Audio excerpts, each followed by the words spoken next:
بسم اللہ الرحمن الرحیم۔ حضور نبی کریم صلی اللہ علیہ وسلم نے نہایت ایمان افروز ارشاد فرمایا کہ 9 قسم کے بوڑھے ایسے ہیں جن سے اللہ تبارک و تعالی نہ صرف راضی اور خوش ہو جاتا ہے بلکہ انہیں مرتے وقت کلمہ طیبہ پڑھنا بھی نصیب فرماتا ہے۔ وہ 9 خوش نصیب اقسام یہ ہیں۔ محترم ناظرین، انسانی زندگی کے 3 بنیادی حصے ہیں: بچپن، جوانی اور بڑھاپا۔ جہاں بچپن کھیل کود کی نظر ہوتا ہے اور جوانی خوابوں کی تکمیل میں گزرتی ہے، وہیں بڑھاپے میں انسان جسمانی کمزوری اور بیماریوں کی وجہ سے بے بس ہو جاتا ہے۔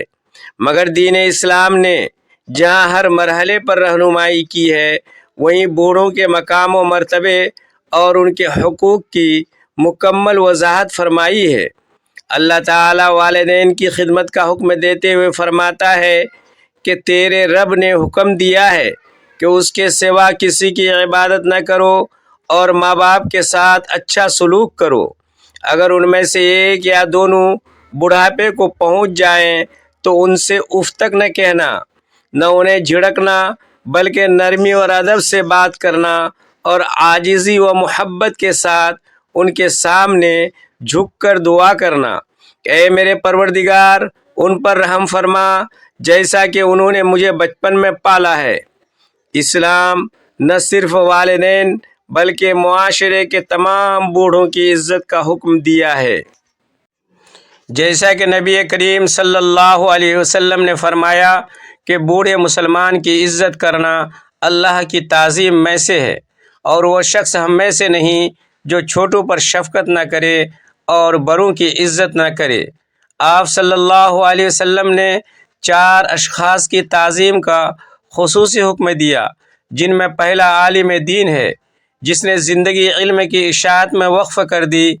دوسرا وہ بوڑھا شخص ہے جو محتاج ہو چکا ہو، اور یہاں مذہب کی کوئی قید نہیں، انسانیت کی بنیاد پر ہر بوڑھے کا احترام لازم ہے، جیسا کہ حضرت اسماء رضی اللہ تعالی عنہا کو ان کی مشرکہ والدہ کے ساتھ صلہ رحمی کا حکم دیا گیا۔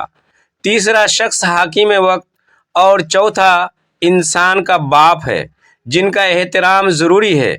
امام غزالی رحمۃ اللہ علیہ فرماتے ہیں کہ بوڑھوں کی عزت کا کمال یہ ہے کہ ان کی موجودگی میں ان کی اجازت کے بغیر نہ بولا جائے، جیسا کہ نبی کریم صلی اللہ علیہ وسلم نے ایک نوجوان کو روک کر فرمایا کہ اپنے بڑوں کو بولنے دو۔ جو نوجوان کسی بوڑھے کی عزت کرتا ہے، اللہ اس کے بڑھاپے میں ایسے لوگ پیدا کرتا ہے جو اس کی عزت کریں گے۔ جو لمبی عمر کی بشارت بھی ہے۔ حضرت علی رضی اللہ تعالی عنہ نے بالوں کی سفیدی کو بزرگی، نور اور تجربات کی علامت قرار دیا، جس سے مشورہ لینا فائدہ مند ہوتا ہے۔ حضور صلی اللہ علیہ وسلم نے داڑھی کے سفید بالوں کا رنگ بدلنے کا حکم دیا، مگر خالص سیاہ رنگ سے بچنے کی تاکید فرمائی، کیونکہ ایسا کرنے والے جنت کی خوشبو سے محروم رہیں گے۔ اسی طرح سر کے بال کٹوانے میں بھی اعتدال کا حکم ہے کہ یا تو پورا منڈواؤ یا پورا چھوڑ دو۔ مسافر بوڑھوں کو جگہ دینا، ان کا سامان اٹھانا اور ان سے سلام میں پہل کرنا عظیم سعادت ہے، کیونکہ علماء کرام فرماتے ہیں کہ سفید داڑھی والے کی دعا اللہ خالی نہیں لوٹاتا۔ یہاں یہ بات یاد رہے کہ بڑھاپے کی عبادت اللہ کو اس لیے زیادہ پسند ہے کہ اس وقت نفس کی خواہشات دم توڑ چکی ہوتی ہے اور انسان خالص اپنے رب کی طرف متوجہ ہوتا ہے۔ بڑھاپے میں کیا گیا ایک سجدہ جوانی کے کئی نوافل کے برابر تاثیر رکھتا ہے، کیونکہ اس میں عاجزی اور انکساری کا رنگ گہرا ہوتا ہے۔ اللہ تعالیٰ فرماتا ہے کہ مجھے اپنے اس بندے سے حیا آتی ہے جس کے بال اسلام کی حالت میں سفید ہوئے ہوں اور میں اسے عذاب دوں۔ یہ رب کے بندے سے محبت کی انتہا ہے کہ وہ بڑھاپے کے وقار کو عذاب سے بچاؤ کا ذریعہ بنا دیتا ہے۔ ہمیں چاہیے کہ اپنے بزرگوں کو تنہائی کا احساس نہ ہونے دیں، بلکہ ان کے پاس بیٹھ کر ان کے تجربات سے روشنی حاصل کریں، وہ گھر نہیں ہوتا جس میں کسی بزرگ کا سایہ نہ ہو، کیونکہ بزرگ گھر کے لیے خیر و برکت کا مینار ہوتے ہیں۔ ان کی دعائیں مصیبتوں کو ٹالنے کا سب سے بڑا ذریعہ ہیں۔ جو لوگ اپنے بزرگوں کو بوجھ سمجھتے ہیں، وہ دراصل اپنی برکتوں کے دروازے خود بند کرتے ہیں۔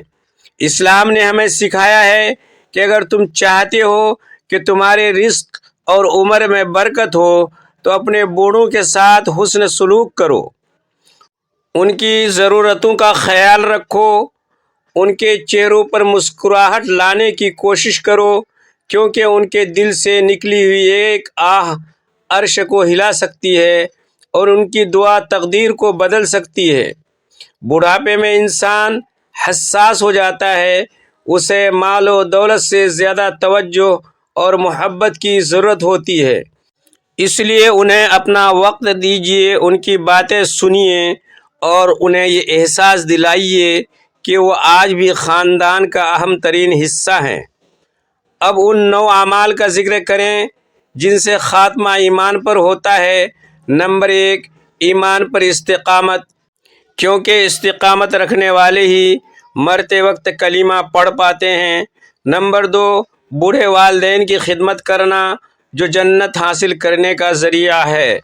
نمبر 3، نماز کی پابندی، کیونکہ نماز دین کا ستون ہے اور نمازی کا خاتمہ بالخیر ہوتا ہے۔ نمبر 4، حقوق العباد کا خیال رکھنا، کیونکہ دوسروں کو تکلیف نہ دینے والے پر اللہ رحم فرماتا ہے۔ نمبر 5، قرآن کریم کی تلاوت اور اس سے وابستگی، کیونکہ قرآن کریم قیامت کے دن شفاعت کرے گا۔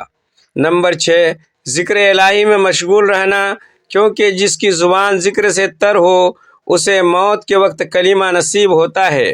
نمبر 7، گناہوں پر ندامت اور کثرت سے استغفار کرنا۔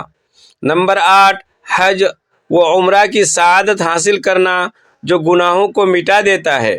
اور نمبر 9، نیک اولاد چھوڑ کر جانا جو والدین کے لیے صدقہ جاریہ بنتی ہے۔ بڑھاپا توبہ کا بہترین وقت ہے، کیونکہ اس عمر میں دل دنیا کی محبت سے خالی اور اللہ کی طرف مائل ہوتا ہے۔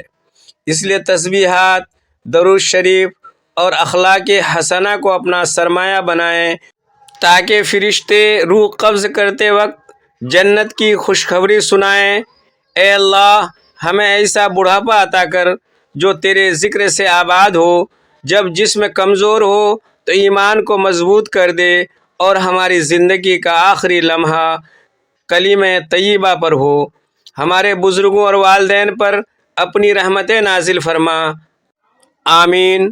محترم ناظرین، اگر یہ معلوماتی ویڈیو اچھی لگی ہو تو اسے لائک اور شیئر کریں، چینل کو سبسکرائب کریں اور کومنٹ باکس میں اللہ تعالیٰ کا کوئی ایک نام ضرور ٹائپ کریں۔ اللہ تعالیٰ ہم سب کا حافظ و ناصر ہوں۔